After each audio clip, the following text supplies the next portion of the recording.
It is with great pleasure tonight that I introduce a supremely talented duo to you, Ness Benamran and Rich Rabnett of Rabs and Mooves.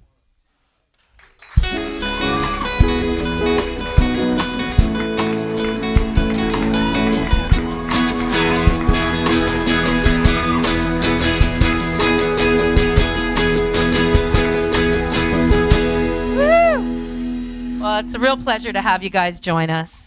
I've been a fan of both of your music for a long time. Actually, Ness was on the very first show we did. It was called IMTV. And this was a show, very similar format to this, but we did it at the Spirit Bar. And that's been over like 7 years ago now. You were on the very first one. Welcome back. Together again.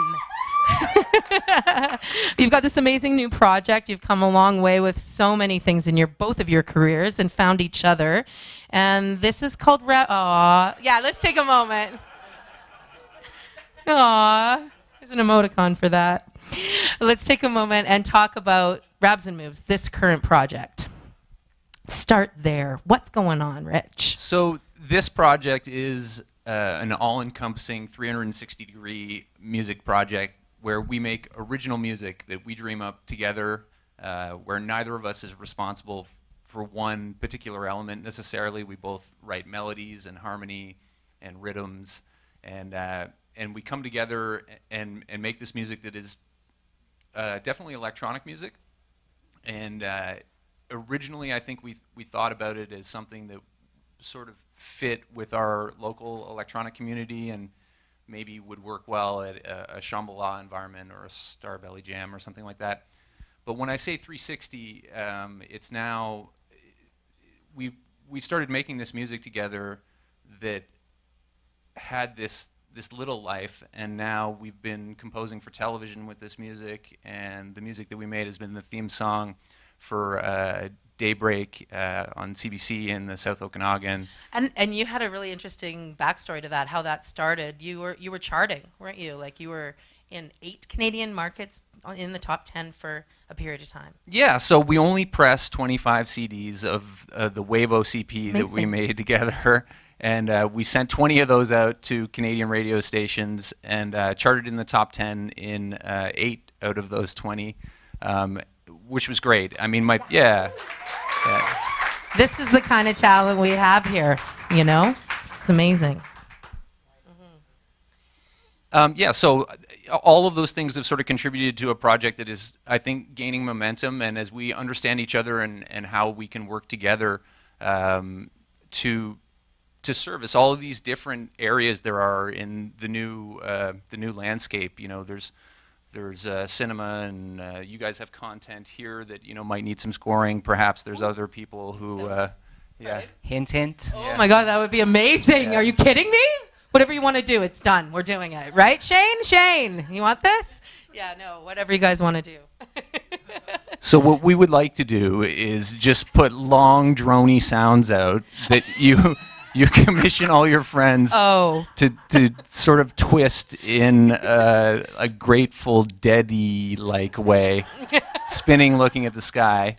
My favorite. And then we'll put that on like a time-lapse video, so it looks sort of like the one when you were sleeping outside in Roslyn. That's perfect. Okay. We can work together. Yeah. We have stuff we can do. Yeah. We got a gig. Yeah. Are you kidding? Anytime.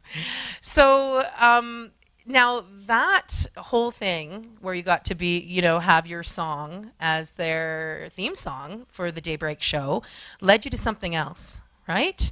This next project, and it's a television show, Canadian television show. It's quite exciting. You should talk about this one too, Rich. Oh yeah? I'm sorry, we're leading you there.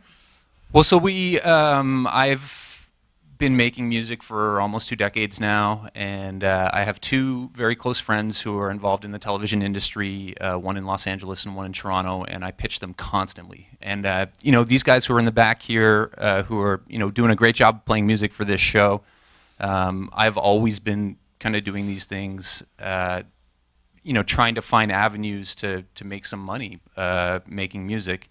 And 2 of my friends, they've just very slowly worked their way up the ladder of the television world to the point that my one friend is at Cineflex Cineflix in Toronto and is responsible for the program called Food Factory. And when I sent him the EP that Ness and I made, he gave us an opportunity to sort of just do a couple test pieces for the show and see how that would work. And they liked what we did. It was really nice. And from there, they kept coming back to us and somehow found more money, which never happens. Like I don't usually get into situations where you satisfy a contract and someone's like, oh, but wait, we're going to pay you more for what you just did, and we've got more work for you. You're working professional musicians. Yeah. That's amazing, right? This is a really great thing. You live in Nelson, and you are a working professional musician for a television show my wife and I watch all the time, Food Factory. It's super awesome. I'm so excited for you guys. You know what I want to know is how you guys first met. Well, this one's a bit of a story, actually. I lived in Fernie in 2003, and there was this awesome live music venue called the El Dorado. And I went and saw a show one night, and it was a 3-piece live electronic band. They were playing live drum and bass. And I was completely blown away. And I actually saw that show and thought, this is something that I want to do. I want to get into making live electronic music. And we fully geeked out. We went up and spoke to the band and had them sign a poster. Aww. And anyway, fast forward a few years later, and I'm living in Nelson, and I knew Rich, not closely, like not personally, but I was trying to break into the music scene here, and I knew him as a musician here. And one day he and my sweetie were working together, so I did start getting to know him a little. And he walks in the room one day, and he was wearing the T-shirt of this band that I had seen in Fernie. And I'm like, hey, I know that band. That's a cool band. And he was like, oh, that's a T-shirt of one of my old bands that I played in. Cute. And I was like, I was like, and of course, we weren't close enough for me to give him the full story that, man, I got into electronic music because I saw your band. And I think he was pretty blasé about it when I told you, like, cool, you saw my band. We played a lot around that As area. you do. Yeah. Right. Anyway, so it's not until quite a while later that I did get to tell Rich the whole story of the influence that band had. And we were talking about it just the other day, actually. And I told him that I had kept the poster that we asked them to sign. Will you hold this a minute, man? Aww. Look at that. How old is this poster? Oh, look at that. I've aged very poorly. This is how I looked in 2003. Isn't that amazing? That's a really great love story. Harlequin got nothing on you guys. That's adorable. And so I can see that kind of like, meeting like that and running into each other again must have been exciting in a way for you. And then for you to find someone that was interested in what you're doing, how wonderful, right? And then born from this is this great project. Now, where do you guys get your inspirations? Where does that come from? Where does it all start? How do you work together? I think what's great about the collaboration so far is that we have similar feel and interest in music, but we also have a very broad interest. We're not genre-based. I think a lot of electronic music that you see fits into these tempo-based genres, like it's house music, or it's drum and bass, or it's dubstep, or crunk, or I don't even know. There's a lot of different things going on these days. But what we're doing is we kind of just make music together in the same way that Pat Henman makes music, where you start with a melody and some harmony and you write a song, and like the chemistry is there, correct? Like you have that sort of working relationship where you inspire each other and it works out. I feel like it's improving all the time. Awesome. I mean, I think the more you work together, you learn more of how to get the best out of each other. That's exciting. Yeah. That's really exciting. Tell me for you how this works. Well, Didn't something recently happen where you were a distance away and you had to write some more music? Tell us that story. oh, yeah. Well, when Rich was talking about earlier on about how we commissioned to write some more stuff for the documentary, we were contacted by them, and they asked us to submit 4 tracks in, what was it, 10 days?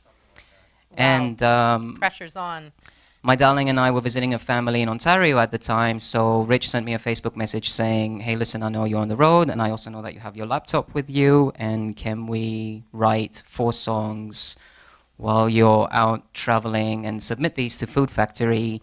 And I was like, sure, when? And he said, we have 10 days. So you do need to have a really strong collaborative process to be able to pull that off. And because everything is produced on a computer, which is a very personal process, so it's not like we sit together in front of a computer monitor and write the music. Rich will do a bunch of work at home by himself, and then send the files over to me and add stuff or subtract stuff, but again work on it by myself and then bounce it back and forth. So basically what's happening is every time you do a little bit of work on the song, the other person is evaluating your work and deciding how much of it to keep and what to add to it. So if there's not, you know, a solid relationship in place, then egos will get into place, and it'll be difficult to spend hours on a track and then have someone take it and cut it up or say none of these ideas work or change it up completely. So that's something that we enjoy. You know, the back and forth happens very easily. You must have a lot of respect then for each other's process to be able to like be okay with the cuts.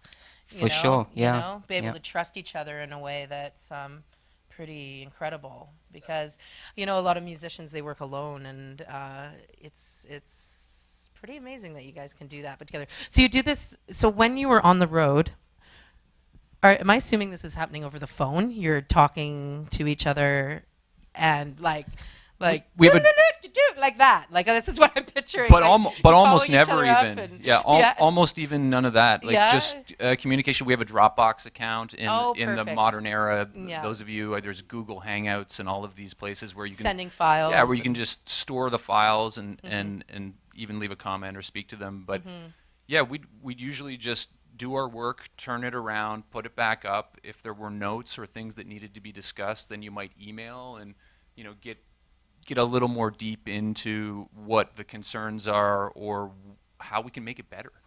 That's really cool. Yeah. So when does the Food Factory thing come out? So the cool thing about this one is it's season 2.5 or season 3 of Food Factory, and it's Food Factory USA. So I think all of the locations are in the United States this time, and it will air in the United States first, and I think it's airing in the United States in May. Okay. And then coming to Canadian television on the Food Network this summer. That's wonderful. Yeah. I'm looking forward to hear it. I've been watching, hoping that those are your songs. Yeah. So I'll be looking out for that when it comes available. Cool. What's next? What's going on? You've got other projects in the works? Well, we had this conversation just last week, actually, which is, I guess, why we're prepared for this question. We decided. Glad I asked it. Yeah. We've decided to write and release another EP and prepare a fresh 1-hour live show by June. Fun. Nice. Yeah, fun. No? No, it's fun for sure. Like I think the timeline is pretty optimistic, which is good, and we purposely chose it that way. We thought, I guess 5 months now or 4 months now. We're already in February. When we were having the conversation, we said 5 months is a really tight timeline to do this. But instead of saying, well, let's give ourselves 8 months and then kind of, being the creative types, kind of sit back and wait for the last 3 months to do it, we thought, let's put a really tight timeline on this and really haul ass. So that's what we're hoping to have by June. Exciting. That's really great. Now, you guys are going to play for us tonight, right? We're going to get a little live taste of Rabs and Mooves. You want to take it away?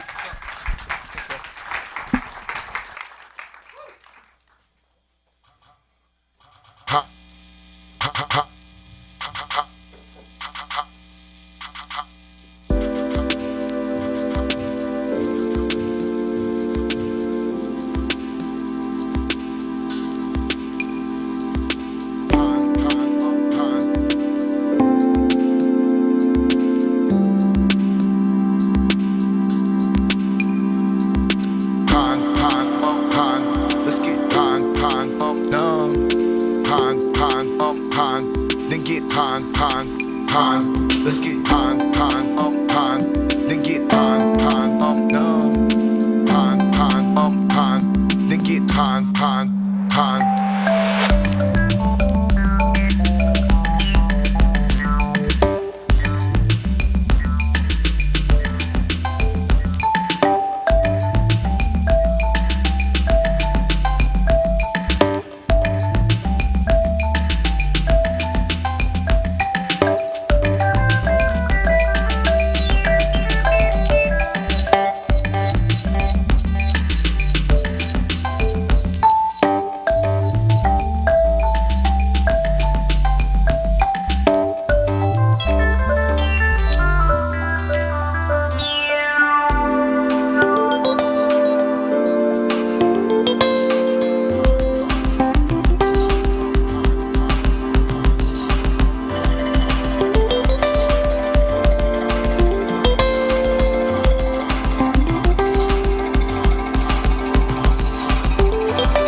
Give it up for Rabs and Mooves. Thank you so much, you guys. That was amazing. Thanks so much for being on the show. Tell people where they can hear more of your music.